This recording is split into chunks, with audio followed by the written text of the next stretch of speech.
tem ali suas complexidades e que dentro do mercado brasileiro a gente ainda não vê PMM tão relacionado assim. Então, uma sorte aqui dentro do Elas a gente ter super referências no tema. E hoje eu vou ser mediadora desse papo entre a Carol e entre a Bianca. Então, meninas, se vocês quiserem se apresentar, daí eu já passo a palavra para vocês começarem. Combinado. Dá para passar um slide, Bia, por favor? Quem está espelhando? É a Kai? Sou eu, mas eu tô meio... Ai, gente, gravando. Peraí. Acho que tem a nossa fotinha no próximo slide. Oi, perdão. Então, desculpa. Então, me chamo Carol, tá? Sou natural de Recife. Desde que eu fiz minha transição de carreira para focar 100% ali em Product Marketing, eu sempre estive dentro de times de Product Growth. Então, acho que não é tão comum, né? Eu vejo muitos PMMs também ali dentro do departamento de marketing ou em produto. Já minha realidade foi 100% ali em departamento de produto, em squads de growth ali, não é growth marketing, tá? Inclusive a Bianca, ela vai trazer um pouco dessa perspectiva. Então, eu sempre tive esse background também de ser PMM, ao mesmo tempo esse chapéu ali de olhar para Product Growth, que nada mais é que um modelo de negócio, né? Hoje eu sou líder da comunidade Elas que Lançam, na frente de parcerias, dou aulas na FIAP, né? No curso de pós-graduação em gestão de produto. Estou coordenando aqui o Product Camp Pocket de Campinas e atualmente também sou embaixadora da PMA Aliens e estou aqui muito para trocar, quero muito ouvir vocês, tirar dúvidas, curiosidades, até porque é um tema, querendo ou não técnico, tá? Se vocês vêm da área de marketing, talvez alguns termos sejam novos para vocês, mas eu acho que é importante a gente trazer um pouco dessa discussão mais técnica para cá. Então, eu espero que vocês interajam bastante com a gente hoje aqui, tá? E a ideia é essa, não é ser um monólogo, a gente quer vocês interagindo aqui, tá bom? E é isso, um prazer, pessoal. Oi, gente, eu sou a Bianca, eu sou Senior Product Manager focada em Growth e Experimentação. Tenho 11 anos de experiência e a maior parte da minha experiência foi em marketing, então eu me sinto muito em casa aqui no Elas. E nos últimos 5 anos eu transicionei para uma cadeira de produto ainda muito focada em Growth. Então, fazer experimentação, Product Growth é justamente minha área de especialização, especialmente Product-Led Growth em B2B SaaS. Então, estou muito animada por estar aqui com vocês e mandem perguntas também ao longo do chat. A minha fala também não é para ser tão técnica, tão profunda, e eu adoraria também entender contextos de como é nas empresas de vocês. Seria muito legal também ter cases e pessoas comentando cenários. É isso. Boa, maravilha. Bom, eu vi que eu não tinha me apresentado também, então meu nome é Kaiane, mas podem me chamar de Kai. Hoje eu sou líder de PMM dentro do Bling, o Bling que é um produto essencialmente PLG, então já estou nesse cenário aí há 2 anos, mas trabalhei com PLG no passado também, dentro da Sênior, num experimento específico. Gosto muito do tema e, bom, aqui a ideia é que eu possa contribuir um pouco com a conversa da Bia e da Carol.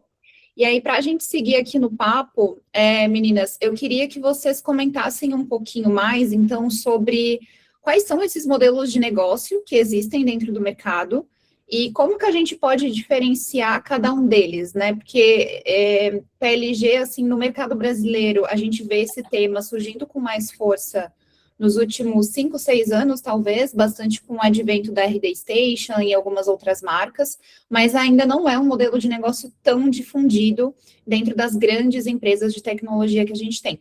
Então, eu queria que vocês dessem aí uma navegada rapidinho para explicar para as meninas quais as diferenças entre cada modelo. Bom, quando a gente fala de SLG, a gente fala de Sales-Led Growth, que é um motion de crescimento em que o time de vendas que puxa esse crescimento. E geralmente é por onde empresas B2B começam. Acho que vocês já viram em algumas empresas, ou na empresa de vocês, times que geralmente têm sales rep, account executives, SDRs e outros cargos nessa pegada, que geralmente são focados para vender para leads qualificados pelo time de marketing. Então, o time de marketing geralmente tem uma interação aqui, ou leads frios. Então, cold call e também listas outbound geralmente entram um pouco nessa ideia de um modelo de negócio SLG. Eu vou falando diferenciações, mas é importante a gente ter em mente que nada é tão purista.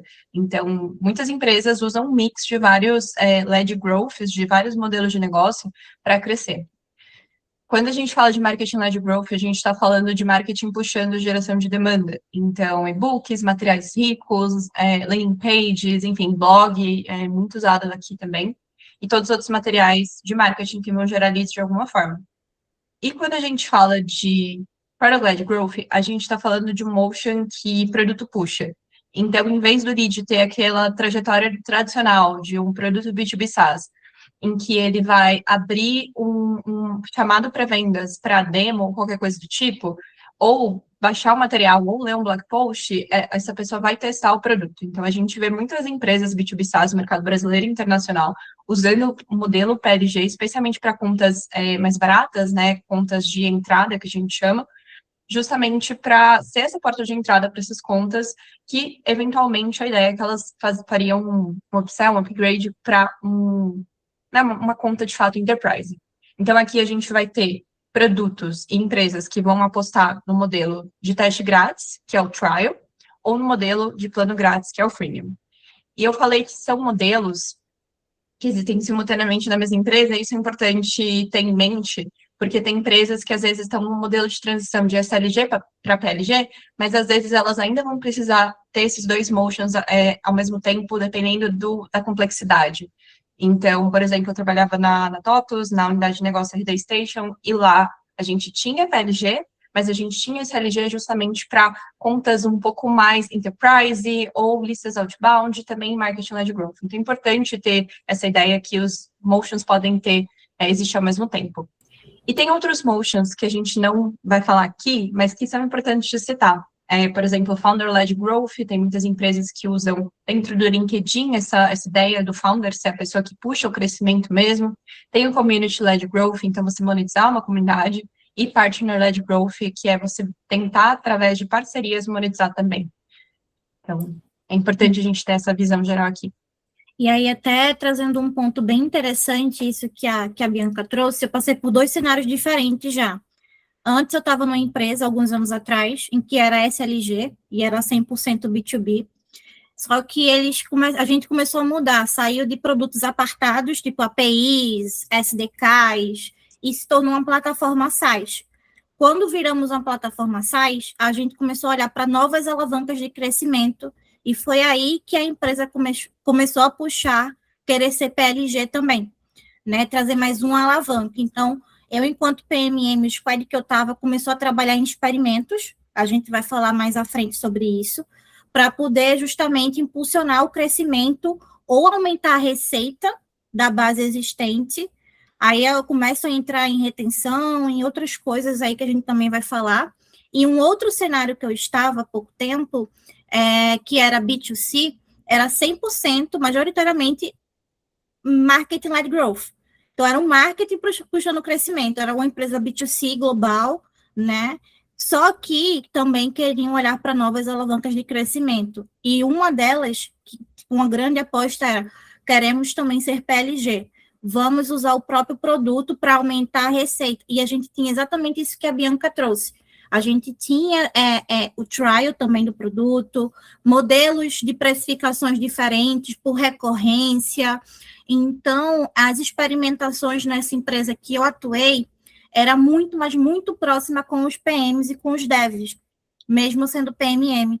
Então, eu duplava muito com a equipe de tecnologia para conseguir trazer resultado de negócio, né? Então, olhava ali a jornada, né? Tentava pensar em formas de testes AB, tentar ver formas de trazer mais receita, e aí eu vou deixar para a Bianca falar, que já ela vai trazer, acho que no próximo slide. Bom, pode passar. Boa, gente. E aí, a ideia é que agora a gente fale um pouquinho sobre como times de Product Marketing podem ser construídos dentro desses modelos, né, desse modelo de PLG. E aí a gente vai começar falando primeiro sobre diferenças de Growth Marketing e Product Growth. Então, meninas, se vocês quiserem também explicar. Boa. Na prática, quando a gente fala de growth marketing, a gente fala de experimentação, justamente em canais e campanhas. Então, a gente fala sobre esse universo de vou fazer uma campanha em tráfego pago, experimentar algo assim, eu vou fazer algum teste A/B numa landing page, e isso é esse universo de growth marketing. Quando a gente realmente está otimizando esse topo de funil, essa aquisição, esse tráfego e uma conversão inicial. Quando a gente está olhando para B2B SaaS, a gente pode fazer growth marketing ainda numa etapa de sign up e sign up to paid. E aqui as linhas ficam um pouco meio difíceis de definir, tá? Porque tem empresas que growth marketing também faz product growth, empresas que product growth faz tudo. Então, acho que é importante, eu estou tentando ser didática, mas a gente sabe que cada empresa é uma realidade. Então, às vezes, a empresa de vocês seja uma coisa não tão simples e separada, tão bonitinha assim. É importante ter esse contexto.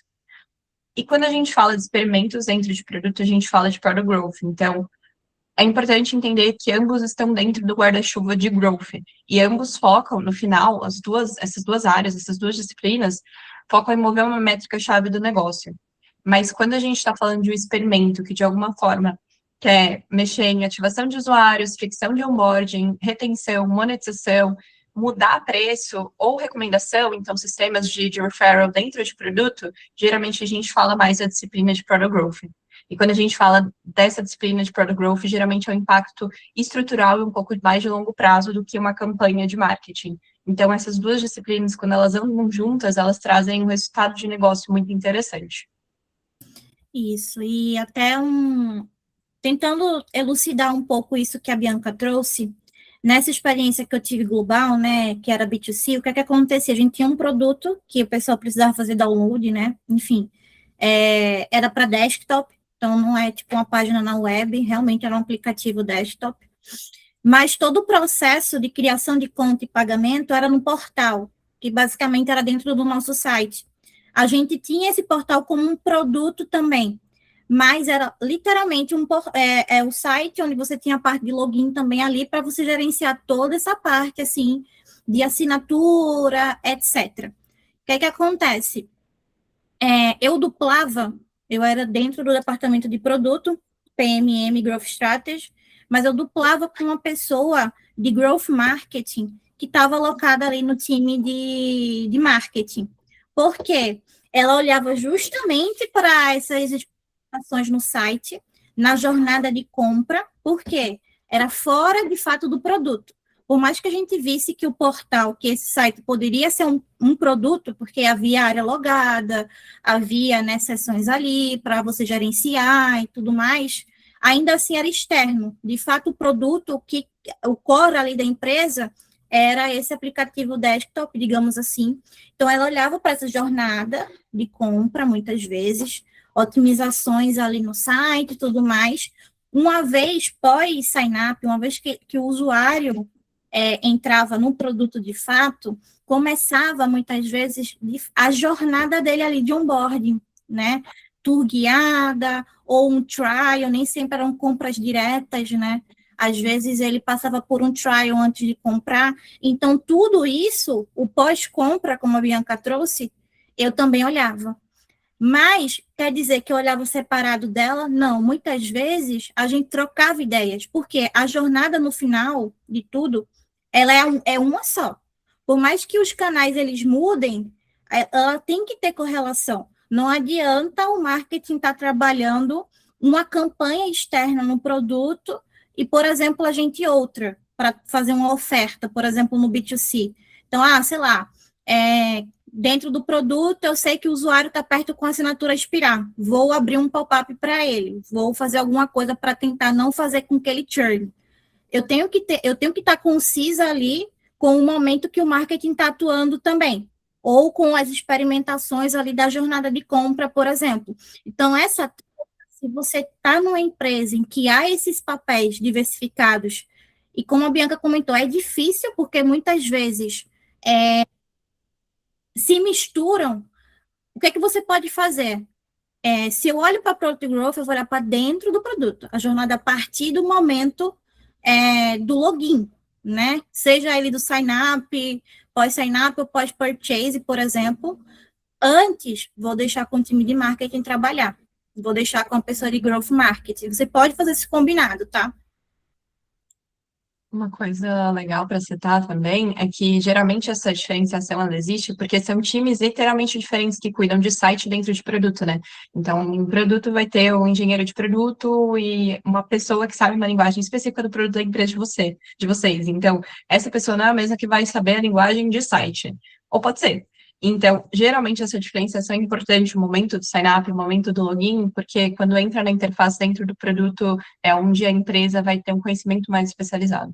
Então, isso também ajuda a ilustrar um pouco a importância dessa separação. Boa, legal, obrigada, meninas.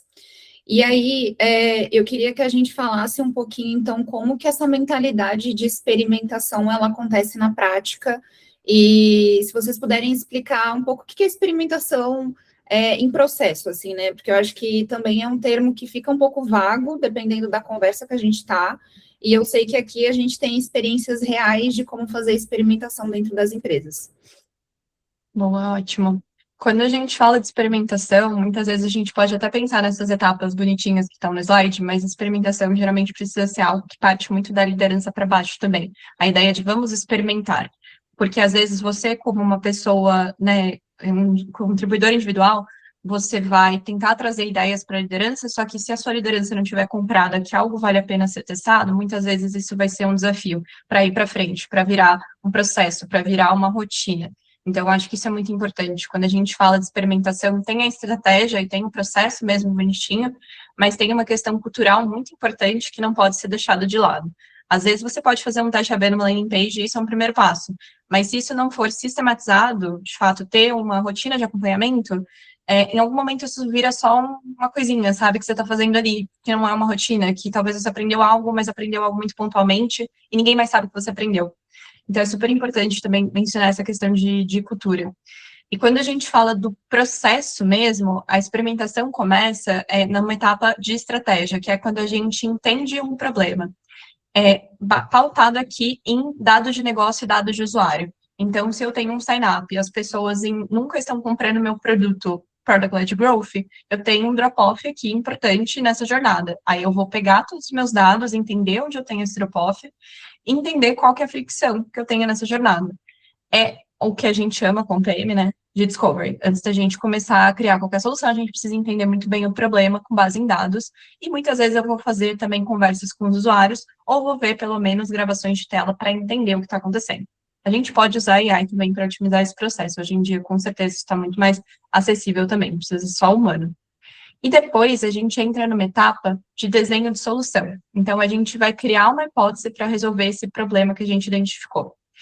E propor uma solução que possa ser mensurável.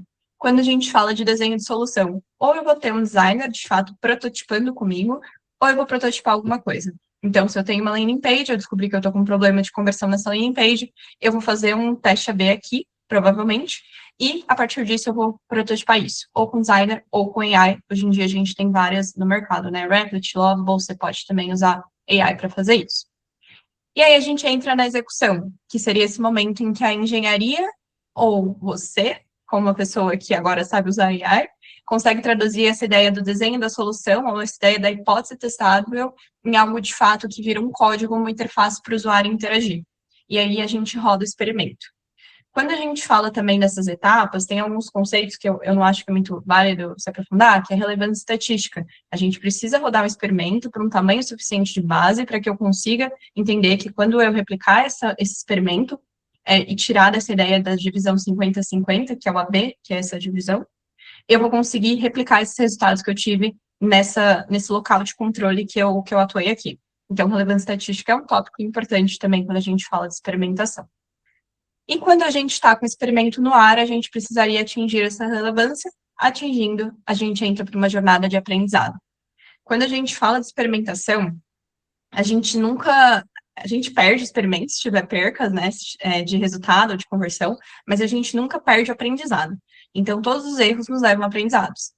Se eu fiz uma landing page com teste AB que tinha uma imagem específica ou uma mensagem específica que não fez com que a minha conversão foi melhor, eu posso atribuir que esse tipo de mensagem não ressoa com o meu público.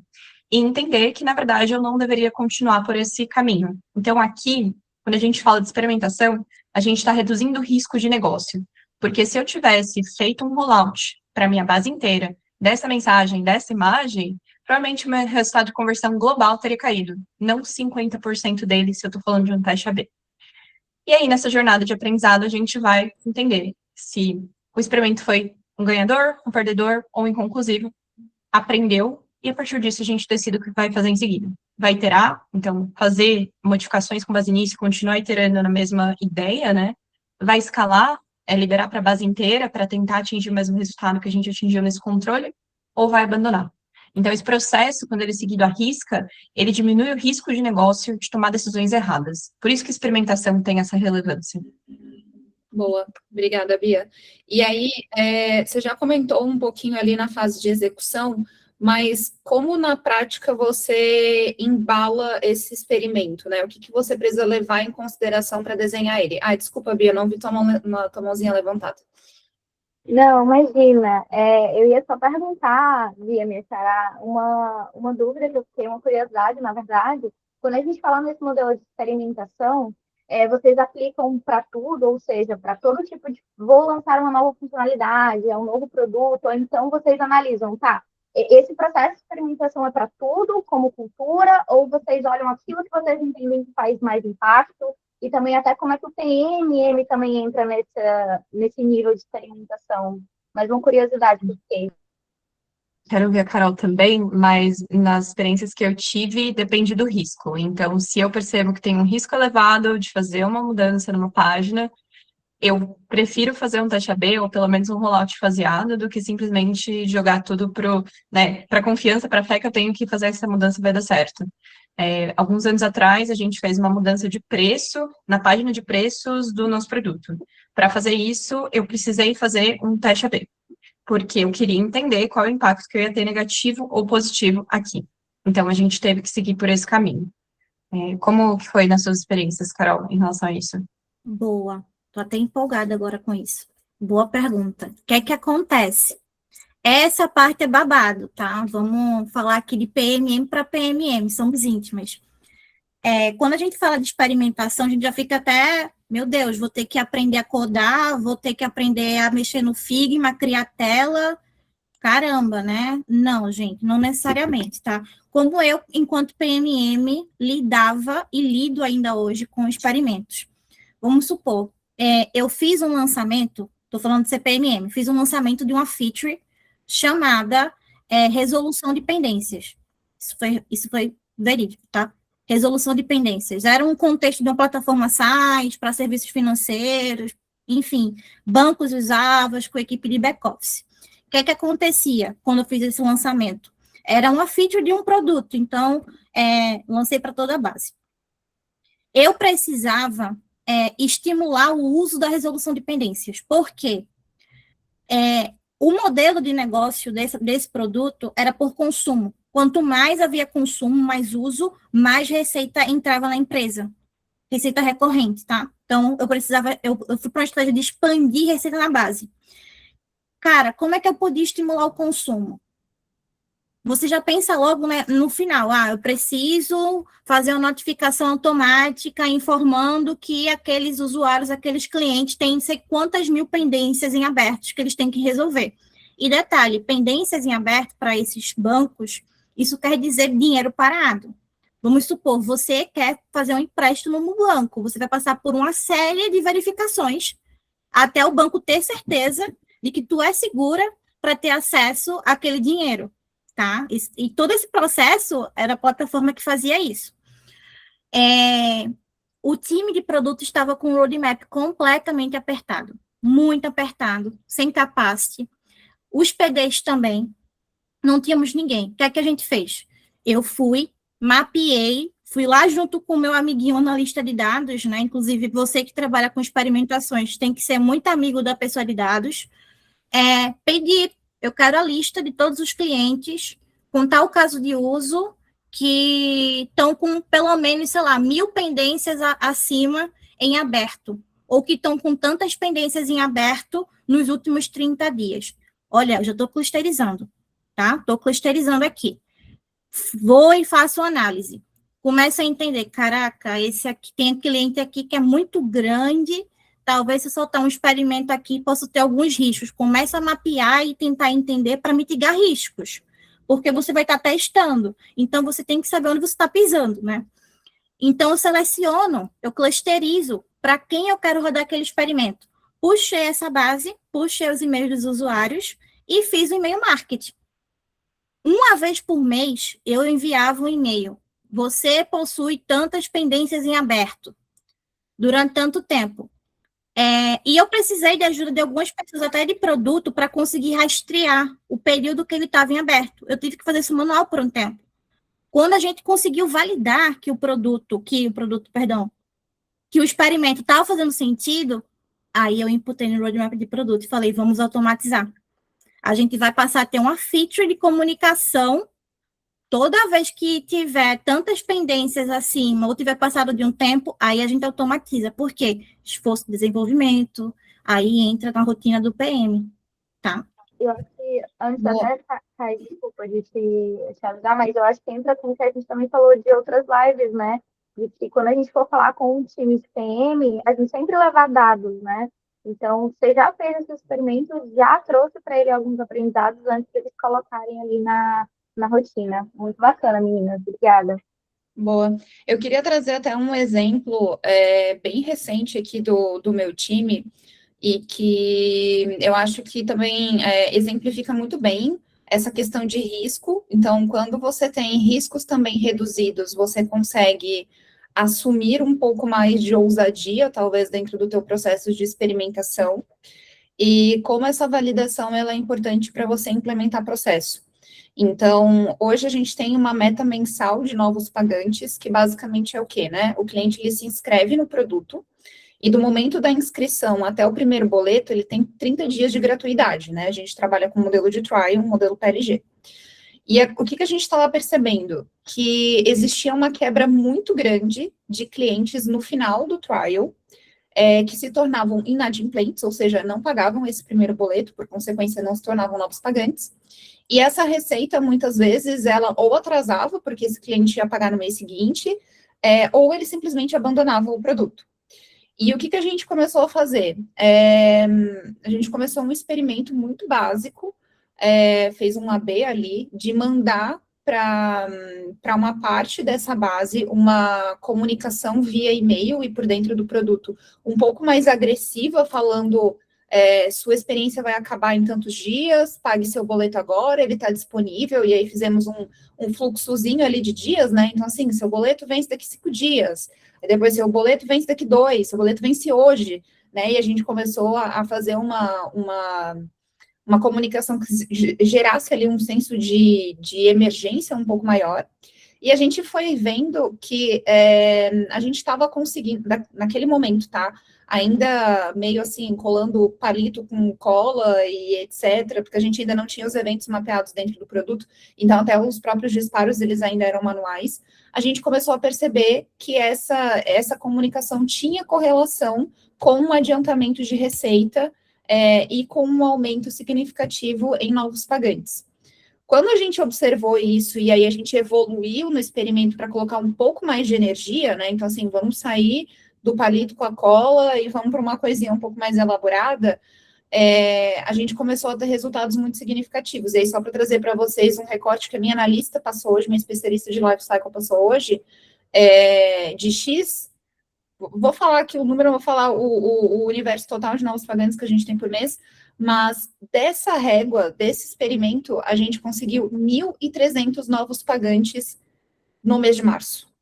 1.300 novos pagantes. Tipo, é uma receita muito grande, gente.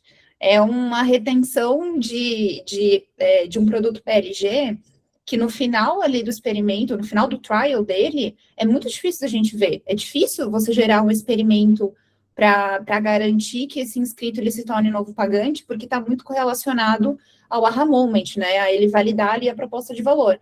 E esse tipo de experimento, né, esse experimento e, consequentemente, depois essa régua de comunicação, ela não tem nada a ver com a aha moment. Na verdade, ela é só uma coisa meio básica, inclusive. Vamos gerar um senso de urgência no inscrito para que ele pague e a gente retenha ele aqui como um novo pagante desde o começo. Então, às vezes, também são coisinhas que, sabe, não são grandiosas, não exigem um esforço tão grande, mas que já geram um resultado muito bom.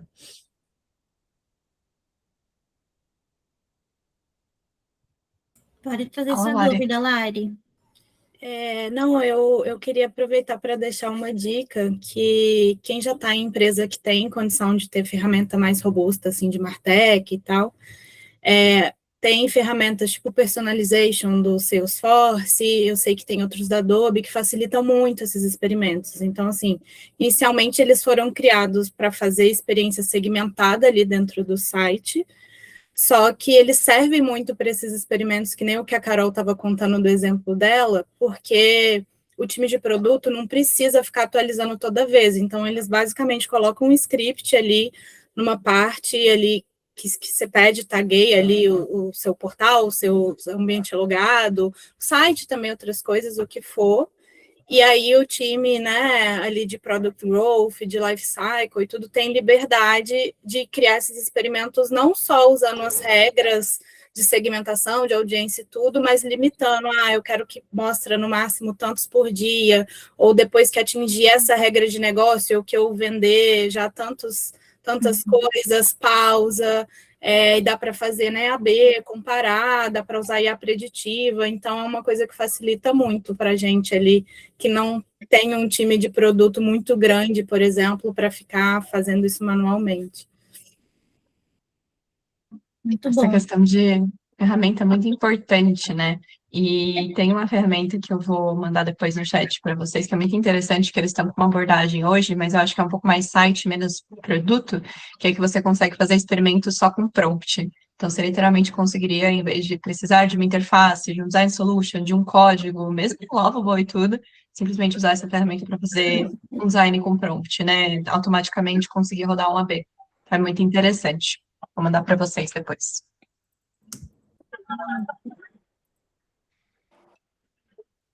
Gente, eu tenho uma pergunta.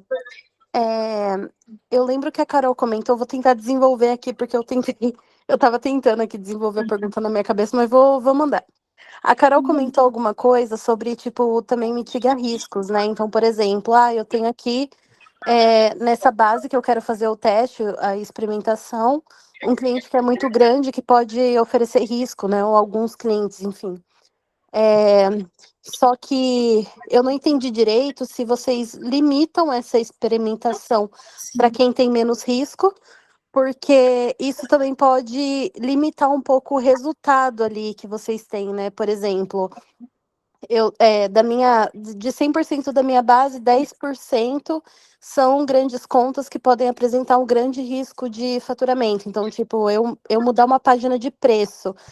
Essa grande conta, ela pode ter uma tolerância menor, né, em aceitar isso, porque o preço por seat dela, multiplicando esses seats pelo valor ali mensal, talvez que ela pague, pode representar muita receita para a empresa e também um custo muito grande para ela. Tirar ela do experimento não compromete também um pouco do resultado que vocês têm, assim, então como que vocês manejam isso e fazem com que o resultado reflita para outros cenários, sabe? Então, eu queria entender isso. Eu não sei se eu consegui desenvolver bem aqui, mas me fala. Conseguiu. Eu entendi muito bem. Eu vou até responder aqui, já que você mencionou do meu ponto. O que é que acontece? Nesse caso em específico dessa feature de resolução de pendências, a gente tinha cliente atritado. Por ser B2B, eu tinha também contexto detalhado desses clientes. Eu estava próxima a CS, próxima a suporte. Por quê? Num experimento como esse, eu preciso informar as partes interessadas que podem acabar recebendo o chamado, que podem acabar recebendo, o que está acontecendo aqui? Recebeu uma notificação tal.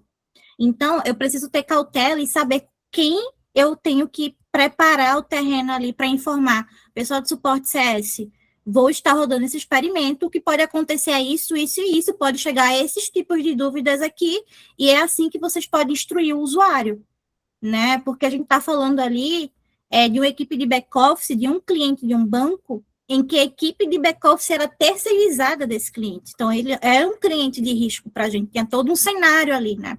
E ainda tinha um ponto muito importante, para não enviesar análises, isso é um ponto muito a gente tem que ter muito cuidado em experimentação para não ficar muito enviesado, que nesse caso em específico também, a gente passou por um momento em que também tinha alguns clientes novos, tá? E a gente tinha que ter cuidado para não depreciar o produto. Por quê?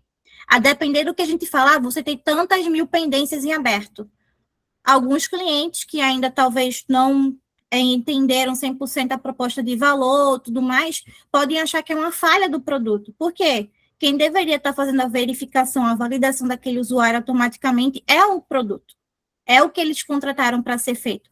Mas por que em alguns casos haviam pendências? Porque, às vezes, quando você vai fazer um banco, por exemplo, um reconhecimento facial, tirar a foto de um documento, às vezes, um OCR não vai conseguir ler, porque a resolução não está boa.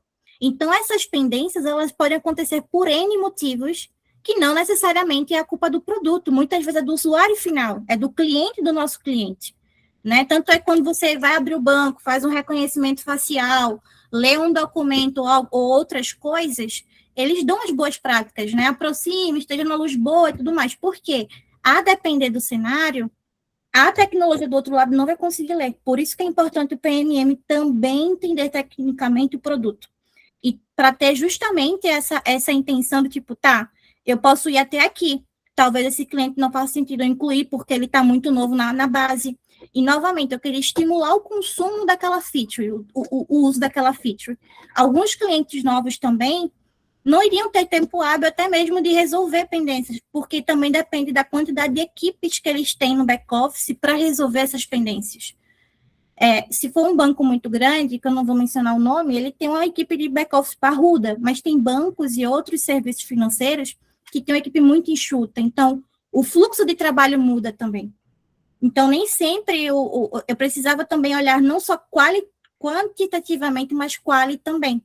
Então, isso é um caso muito específico, mas eu tenho outros exemplos depois em que eu não tive tanto essa cautela aí, né? Então, acho que a gente que lida com experimentos, em algum momento a gente vai cometer erros e está tudo bem. Até porque o experimento está para isso também. Mas o máximo que a gente consegue precaver, se prevenir, se blindar, mitigar riscos, é excelente, tá? Galera, eu vou dar uma acelerada aqui para a gente poder cumprir com o nosso tempo. E aí, eu acho que a gente já falou bastante aqui desse slide, né, de forma indireta. Então, eu queria avançar para como o PMM entra nesse modelo de experimentação, né, e trabalho de PLG na prática. Então, Carol, acho que esse slide aqui é teu, eu acho, né? Sim. Inclusive, eu acabei falando já bastante um pouco dele, tá?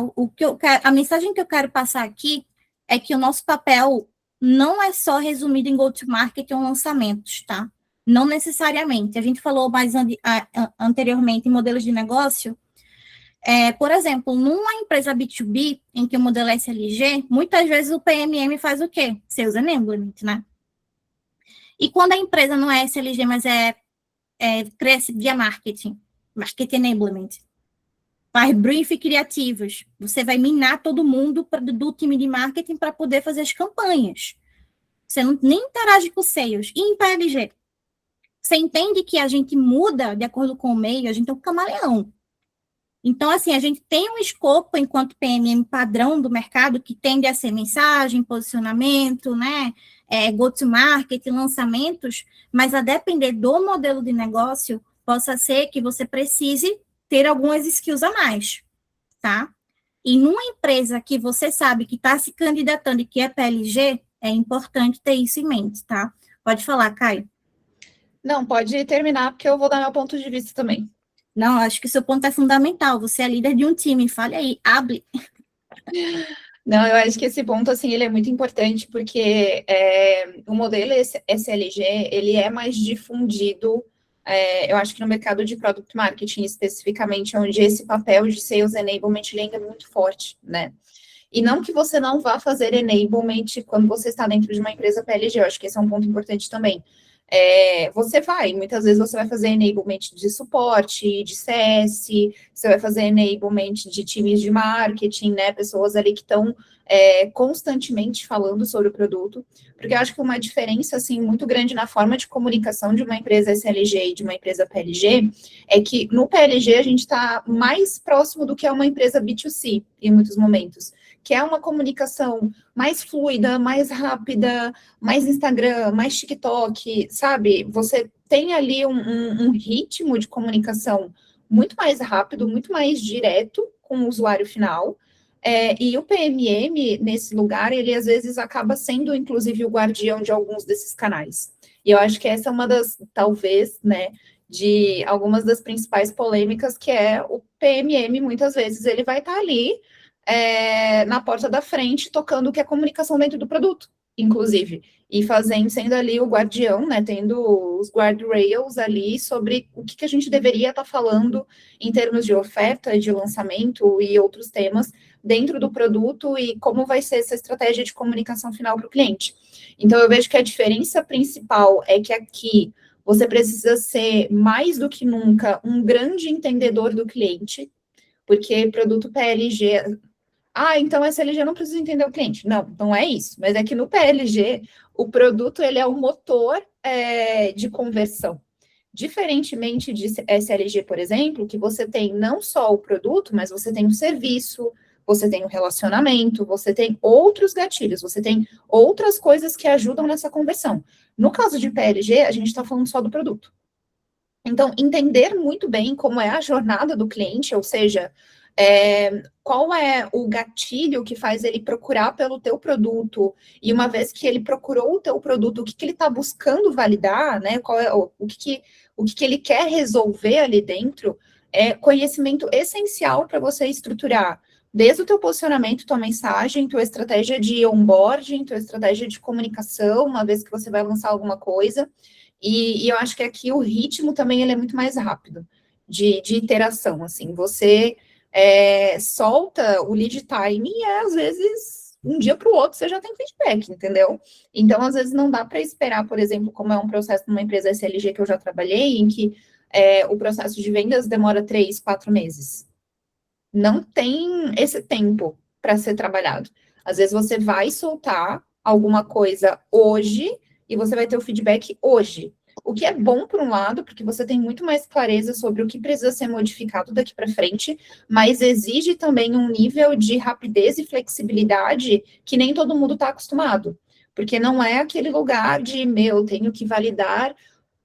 Às vezes você vai ter que validar muito rápido para se avançar, né? E é a necessidade do negócio, não é um stakeholder te falando que você precisa fazer isso.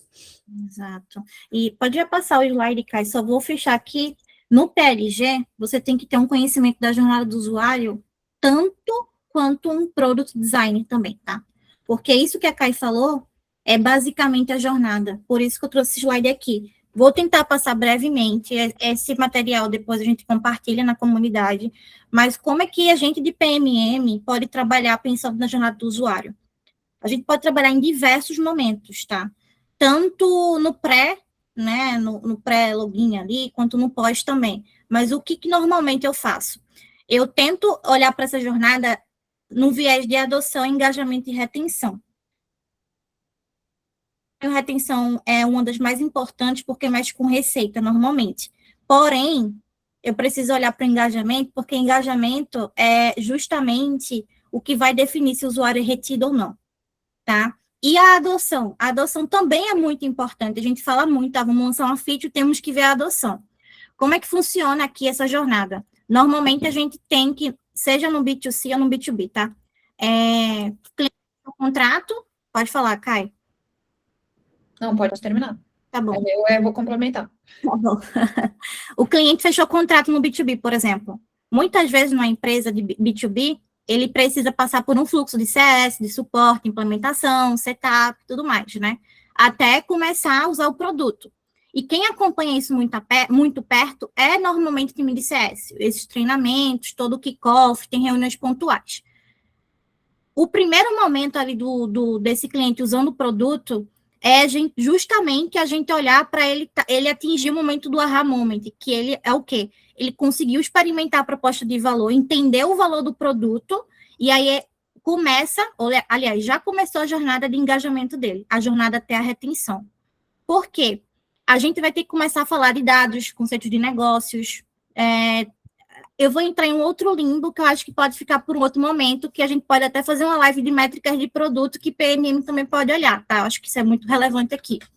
O que acontece? A gente precisa olhar para essa jornada de engajamento até a retenção, porque é o que vai dizer se ele vai ficar retido ou não. E muitas vezes há produtos que você precifica por consumo, por volumetria, né? Você vai ganhando de acordo com o uso do produto, no B2B também, né? Esse momento do hábito é o quão engajado ele está. Que ele pode estar engajado, pouco engajado ou muito engajado. Ah, Carol, como é que eu sei isso? Aí você vai ter que definir, junto com o seu time, esses conceitos. Quem define essas métricas, o conceito, o que é um usuário ativo para você? Isso varia de empresa para empresa. São métricas de produto que o PMM também pode olhar em empresas PLG. Não só podem, como deve, tá? E aí a gente começa a monitorar, acompanhar, olhar a jornada do usuário, comportamento dele. Porque eu não posso esperar um usuário que está pouco engajado churnar para tentar resgatar ele. Eu tenho que fazer uma análise preditiva, tá? Se ele está propício a se tornar um usuário inativo, até mesmo churnar. E como é que eu sei isso?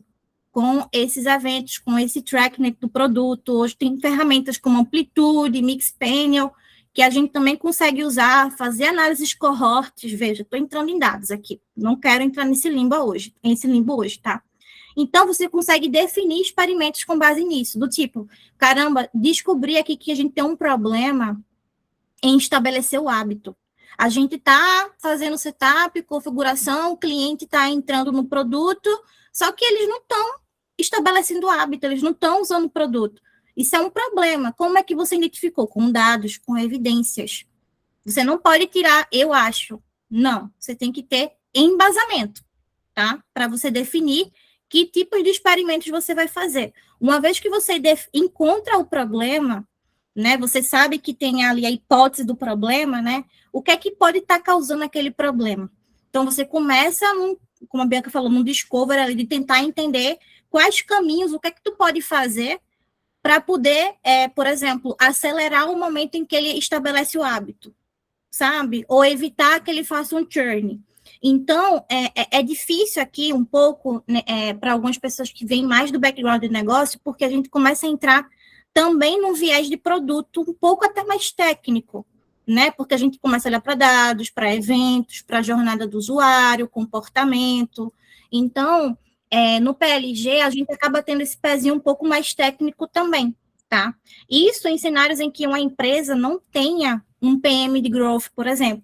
Porque quando tem um PM de growth, muitas vezes o PMM dupla. Vai até um momento, muitas vezes foca ali em experimentos de mensagens, né, comunicações, enquanto o PM de growth entra no micro de jornadas, faz melhorias, muda botão, um pop-up, um negócio ali. Então, a gente consegue entrar na adoção, engajamento, retenção, tá? O engajamento, ele fala sobre quase que não sai, frequência e intensidade do produto. E ainda não saiu a palavra, tá? Então, assim, a gente olha para a intensidade e uso do produto, tá? Então, isso é o que vai dizer se ele está retido ou não depois. Porque, no final, a gente não quer perder receita, tá? E a gente vai estar olhando para resultado também, para receita recorrente também, tá? Pode falar, Caio. Ai, tá travando meu Meet também, me desculpa, gente.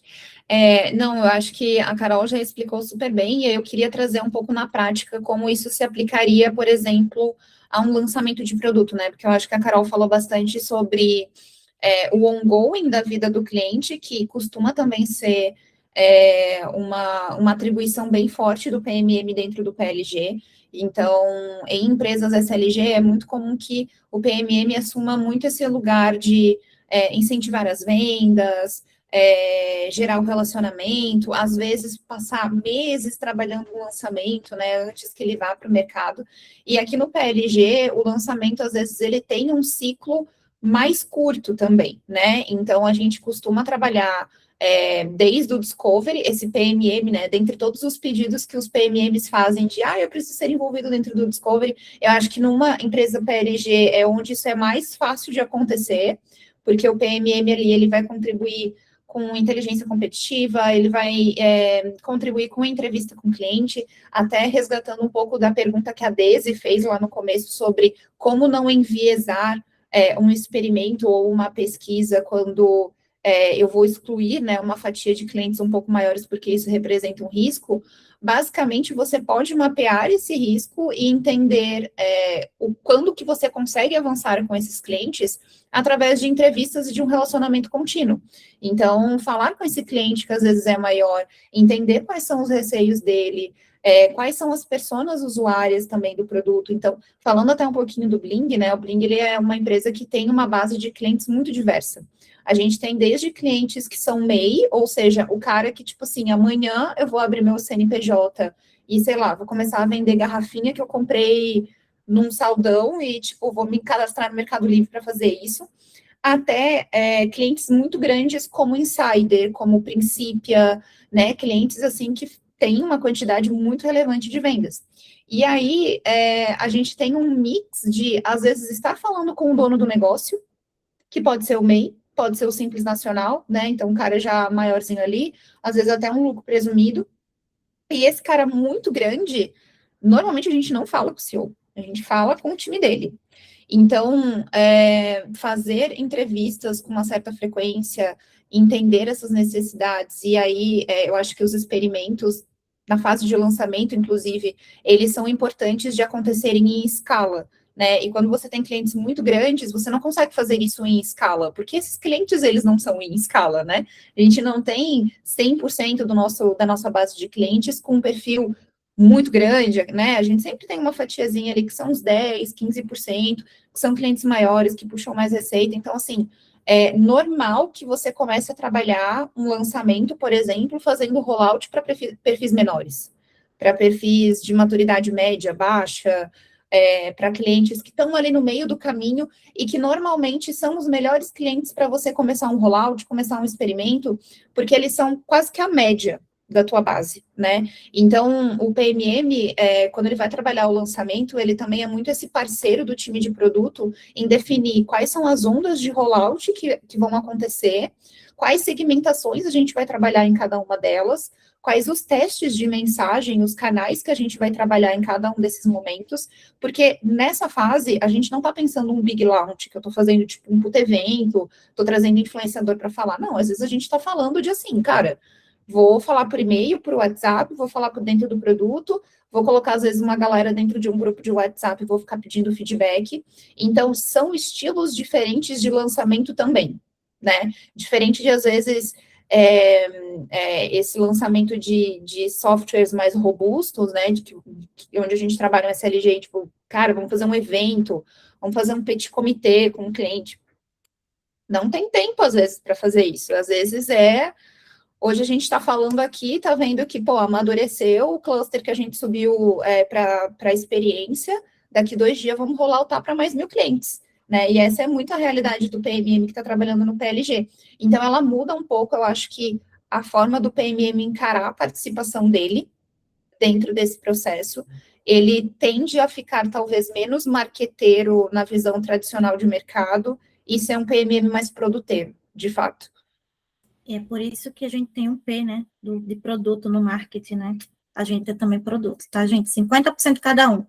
Eu vou tentar depois passar para vocês esse framework que eu faço para poder mapear experimentos, mas ali, resumidamente, eu levanto vários tipos de experimentos, levanto o problema que a gente identificou, vou atrás das evidências, começo a fazer o desenho, esse desenho aqui não estou desenhando, não, pensando em forma da gente testar aquilo ali. E a gente pode ter mais de uma opção para testar. A gente tem o termo MVP, né? Mínimo produto viável. Nos experimentos, eu uso o MVT, o mínimo de teste viável que eu consigo fazer. Quick wins, como é que a gente faz para ontem? A realidade do mercado não é a teoria acadêmica, né?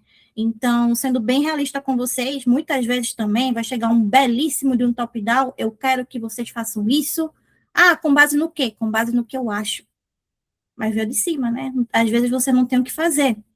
Então, às vezes, o experimento ele já nasce enviesado também. E nem foi você que desenhou ele. Então, assim, a vida de uma pessoa que atua com experimentação não é fácil por diversos motivos. Esse é um dos principais, inclusive.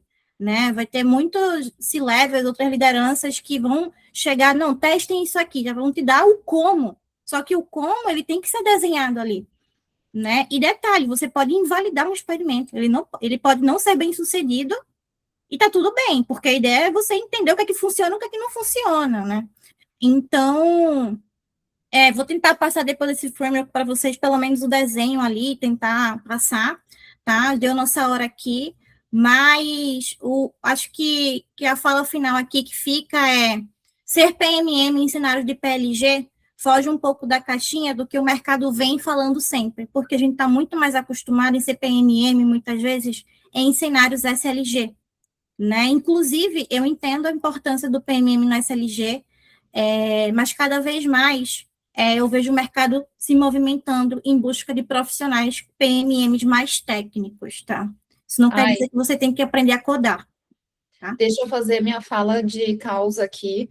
Não é causa, eu acho que é só para a gente sair assim provocado da conversa e aí a gente abre a parte de perguntas aqui, mas assim, pensem que para mim, a gente estava até conversando um pouco sobre isso no grupo, sobre a morte do SaaS, né? Eu não sou essa pessoa, assim, derradeira, de que, nossa, alguma coisa vai morrer, não acho que vamos caminhar para esse lugar. Mas, com certeza, a gente vai ver uma transformação muito grande em como produtos são feitos. E como não só o produto é feito, mas como ele é adotado, né? Então, pensem em como vocês adotaram super rápido ChatGPT, Cloud, etc. É uma experiência PLG. Essa é basicamente uma experiência PLG. Tudo bem que a gente está falando no B2C, mas as empresas de vocês como profissionais também adotaram essas ferramentas já no dia a dia de trabalho. Então, começar a operar uma mentalidade de um PMM mais voltado à jornada do cliente, a entender o usuário, a saber como fazer esse tipo de experimentação e escalar esses testes e escalar o teu modelo de trabalho, para mim vai ser cada vez mais essencial e casa muito com o que a Carol falou. O mercado já está sinalizando isso. A gente precisa de profissionais mais técnicos. E quando a gente está falando de técnico, não é de saber codar, não é de, né, enfim, fazer uma tela no Figma, não é isso. Até porque hoje com Lovable você faz 3.000 telas, entendeu? Em um minuto você consegue fazer bastante coisa acontecer. Mas, basicamente, eu acho que é dominar ferramentas que te ajudam a entender mais sobre o usuário, sobre a jornada dele, e como você pode extrair esses insights para gerar resultado de negócio. E aí eu sou muito defensora, assim, de PMM dentro do escopo PLG, porque eu acho que aqui a gente tem um impacto muito direto com receita. Muito direto com receita. Porque no SLG, a gente tem um step que é o time de vendas. Não só o time de vendas, mas o time de marketing e o time de vendas. Então, a gente, óbvio, costuma estar ali nos bastidores pensando a estratégia, fazendo o enablement, desenhando as coisas, mas no PLG, quem está vendendo o produto é você, né? Então, assim, saber que você fez tal comunicação, soltou tal coisa dentro do produto, e no dia seguinte você teve tanto de resultado de adoção ou de upsell, e aquilo veio do teu trabalho. E eu acho que isso é muito satisfatório, assim, porque você consegue justificar muito mais o teu impacto sobre a empresa, né, sobre o negócio, e acho que gera uma satisfação também, né, você sentir ali que você está contribuindo para o resultado. Boa, gente, vamos para a parte de perguntas aqui. Bia, eu não estou vendo o chat, então se você puder puxar aí as perguntas. Por enquanto não temos, meninas, só vinham falando o quanto essa live foi muito bacana. Então, parabéns aí a todo mundo. Vou pedir antes, não saiam, porque a gente vai bater uma fotinha no final, tá? Então, acho que a gente pode aproveitar, Kai. A gente sabe que depois só quebra pra gente já tirar uma foto, tá, meninas? Então, por favor, liguem as câmeras. Eu vou tirar a apresentação rapidinho aqui. Vamos que todas nós somos lindas, belíssimas. E quem tiver alguma dúvida, curiosidade, eu vi que a Amanda mandou uma pergunta aqui, pode falar comigo no privado, no WhatsApp ou no LinkedIn, tá? E eu posso falar para vocês como eu consegui me aprofundar em PLG, sendo PMM, tá? e aí a gente troca em um outro momento, a gente pode marcar uma parte 2 sobre esse assunto de PLG, falar de métricas de produto. Vamos embora. Olha quantas mulheres lindas, vê? Uma plena quarta-feira. A semana Gente, nem não acabou fiquem ainda. preocupados. Bia, você vai tirar aí? Vou, mas todo mundo que puder ligar a câmera, a Carol já ligou a câmera com uma toalha na cabeça. Gente, Então, Luiz Plana está sendo gravado. então não fiquem tímidas. Vamos lá. Adorei. E, peraí. Não comenta, Bianca, que aí eu não consigo tirar o print. Segura Vai parecendo aí. eu na última live. Adorei. Já. Mais uma para garantir. Boa, meninas. Boa. Gente, não vamos sair ainda, a gente tem só mais uns recadinhos finais aqui. E aí, e assim, se vocês tiverem dúvidas também, já aproveitem aí o momento para colocar elas no chat, tá? Eu posso ficar aqui mais tempo, se vocês quiserem também. Tendo pessoas aqui, a gente troca. Não tem problema, não. Boa. Bom, fica já o convite para a nossa próxima live, que vai acontecer em maio. Bia, a gente já tem a data exata de quando vai acontecer?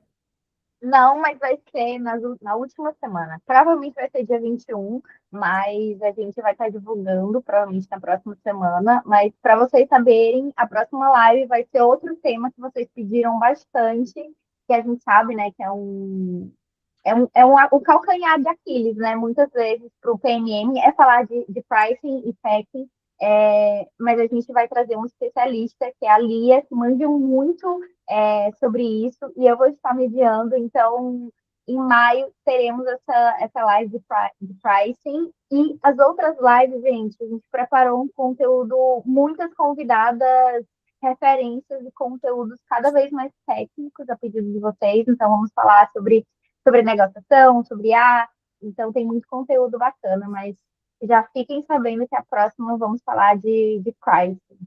Boa. Carol, você quer reforçar aqui também? Carol ou Bia, tanto faz.